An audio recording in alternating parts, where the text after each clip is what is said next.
दिवाली पर हमने खाई ढेर सारी मिठाइयाँ, तो अब चलो डिटॉक्स कर लेते हैं अपनी बॉडी को इन प्रोबायोटिक डिशेस के साथ, जो खाने में बहुत ही टेस्टी भी है और हेल्दी भी है और बनाने में इतनी आसान कि झटपट बन करके तैयार हो जाए।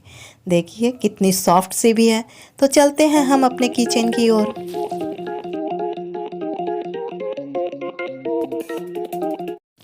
इन हेल्दी प्रोबायोटिक डिशेस को बनाने के लिए मैंने 2 बोल धुली हुई मूंग की दाल को 5 से 7 घंटे भिगो के रख दिया था। अच्छा से धो करके साफ करके तो इस प्रकार सॉफ्ट सी हो गई। तब मैंने इन्हें बिल्कुल थोड़े से पानी की सहायता से बारीक पेस्ट बना लिया है। देखिए बैटर हमारा जो तैयार हुआ है वो ज़्यादा टाइट नहीं है, हल्का सॉफ्ट सा ढीला ढीला सा बैटर है, न ज़्यादा टाइट है न एकदम लिक्विडी है।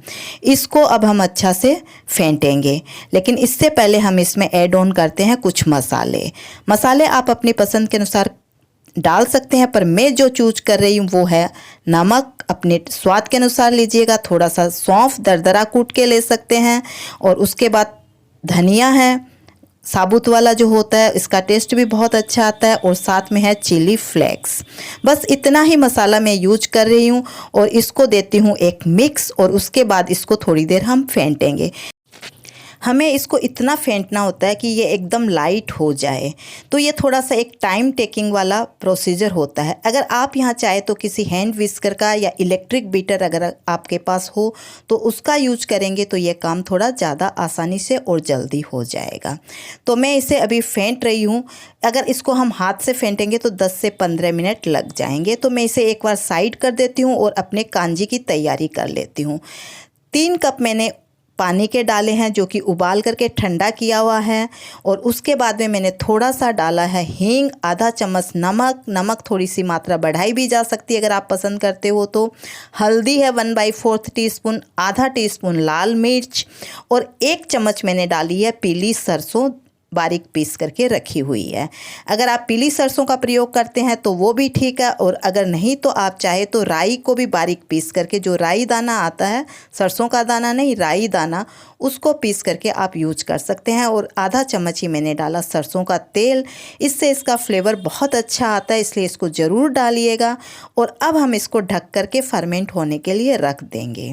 थोड़ी देर हम इसे रखेंगे अलग, तब तक हम वापस अपने मिक्सचर को फेंटते हैं, क्योंकि इसको फेंटने में थोड़ी टाइम लगती है।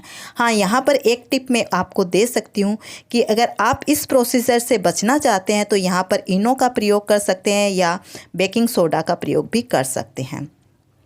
अब यह फेंट गया कि नहीं, इसको टेस्ट करने के लिए मैंने एक कटोरी में पानी लिया और थोड़ा सा पेस्ट इसके अंदर डाल करके देख रही हूँ।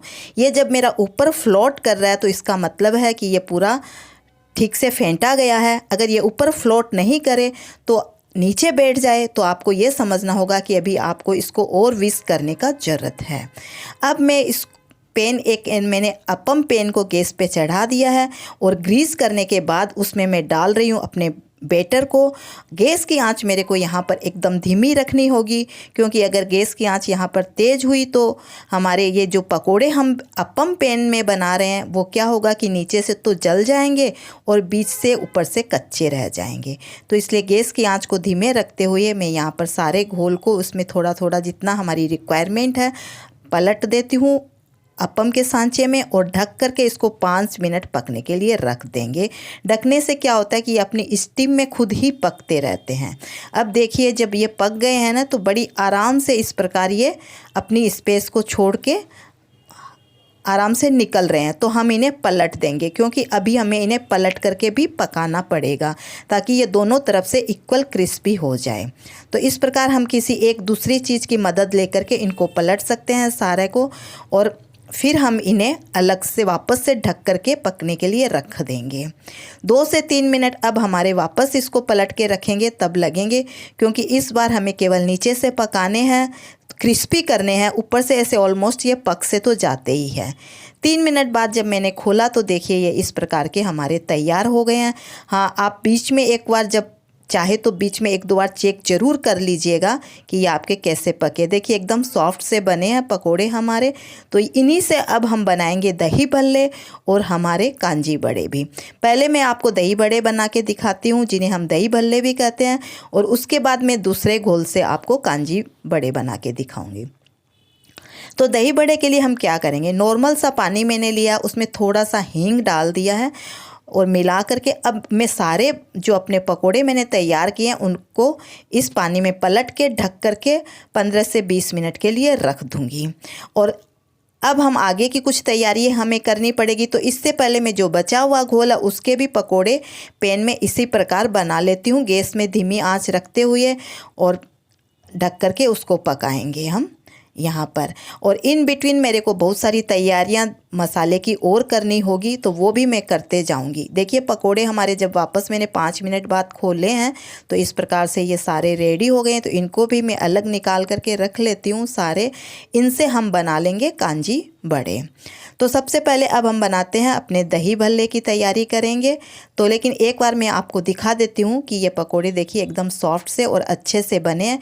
इनसे कांजी बड़े भी बहुत अच्छे बनने वाले हैं। तो अब हम वापस से चलते हैं अपने दही भल्ले की तरफ, जहाँ पर हमारे दही भल्ले अब 10 मिनट हो गई है। तो ये अच्छा से भीग गए और मैंने दही को फेंट करके रख लिया है अच्छा से। चटनी मैंने ग्रीन बना ली है, इमली की और गुड़ की चटनी ये है मेरे पास में तैयार। इधर ये देखिए ग्रीन चटनी भी है और दही भल्ले का मसाला भी है। ये सारी चीज़ें कैसे बनाई जाती है इसकी रेसिपी आपको मेरे एक वीडियो में मिल जाएगी, जिसका लिंक मैं आपको दे दूँगी।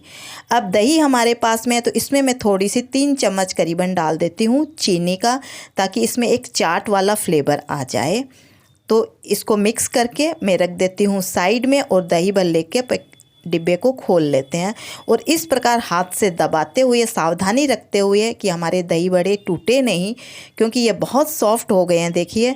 तो चांसेस होते हैं कि अगर हम ज़्यादा ज़ोर से दबाएं तो ये टूट जाते हैं। तो हमें सावधानी पूर्वक इनको थोड़ा सा दबाना होता है कि इनका पानी तो हम निचोड़ दें, लेकिन हमारे दही भल्ले कहीं से भी टूटे नहीं। तो लीजिए हमारे सारे दही भल्ले तैयार हो गए। इन्हें मैंने एक प्लेट में निकाल करके रख लिया और अब मैं इसको सर्व कर देती हूँ अपने हिसाब से। आप भी सर्व कर सकते हैं। मेरे पास सिंपल सा तरीका है, थोड़ा सा हेल्दी वाला, कि दोनों चटनियाँ डालूँगी और उसके ऊपर मैं डाल दूँगी दही भल्ले का मसाला। बस इतना सा करते ही तो ये इतना टेम्पटिंग हो जाएगा कि खाने का मन भी ललच जाएगा। गाइज़, अगर आपको मेरी ये रेसिपी पसंद आ रही हो तो आप मेरे इस चैनल को लाइक, सब्सक्राइब और वीडियो को शेयर करना बिल्कुल मत भूलिएगा। अब मैंने कांजी बड़े के भी थोड़ा सा पानी में डाल दिया है, हालांकि ये कोई ज़रूरी नहीं है, फिर भी मैंने डाल दिया था कि चलो पानी में रख देते हैं। और गैस पे मैंने आपने देखा कि कोयले को इस प्रकार गर्म होने के लिए रखा और एक खाली भगोना लेकर के उसमें थोड़ा सा सरसों का तेल और हींग डाल करके उसमें धुनी दे दी, जिससे क्या हुआ कि ये धुआं जो हुआ इसका स्मोकी फ्लेवर हमारे कांजी बड़े में बहुत अच्छा आएगा। 1 कप मैंने इसमें पानी डाल करके वापस से इसको ढक करके रख दिया और 5 मिनट बाद में जब इसको खोलूँगी तब इसका धुआं इसी के अंदर सेटल हो चुका है। तब मैंने अपनी जो फर्मेंट होने के लिए जो मैंने कांजी वड़ा का जो मैंने मसाला तैयार किया था वो इसी बर्तन के अंदर उड़ेल दूंगी। अच्छा से धो करके एक बार पलट लेती हूँ और ये सारा मसाला अब इसके अंदर तैयार हो गया। तो दही भल्ले तो हमने रेडी कर लिए और जो पकोड़े हमने एक अलग पानी में ऐसे ही डाल के रख दिए थे ताकि कोई भी तेल इसका हो एक्स्ट्रा तो वो निकल जाए।